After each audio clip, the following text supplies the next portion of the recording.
Good morning. तर आज वातावरण खूप छान होतं आणि छान आकाशात पतंगही उडवत होते लेकरं. बट मी घरी एकटीच होते. एकटीच म्हणजे शौर्या, मी आणि आजी.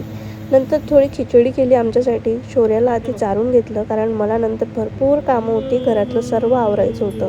म्हणून याचं आधी जेवण करून दिलं, आजीलाही वाढून दिलं आणि नंतर मी गेली मर्डर करायला. माझा नाही हो, या मगचा. हे मी आणलेले होते मेलांमधून कारण मला काही झाडे यामध्ये लावायची होती. झाडं म्हणजे वेलीत.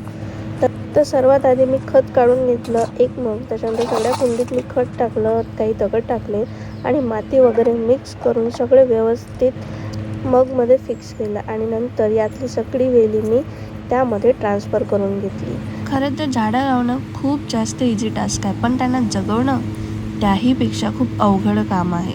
म्हणजे जर ही जगली नाहीत तर त्यापेक्षा जास्त दुःख आपल्याला होतं, कारण आपण इतक्या आनंदाने ते लावतो आणि जर ते जगले नाहीत तर ते दुःख तर सहनच होत नाही. नंतर मी फ्रेशनअप झाले आणि एक विचार केला की आयुष्यात आपल्या खूप जास्त गोष्टी अशा असतात ज्या अनपेक्षित घडत असतात, तर त्याला आपण समोर जायला पाहिजे न चुकता. नंतर जेवण करायसाठी मला वाजले 3. तर जेवण करून घेते. भेटूया नेक्स्ट व्हिडिओमध्ये. Bye bye.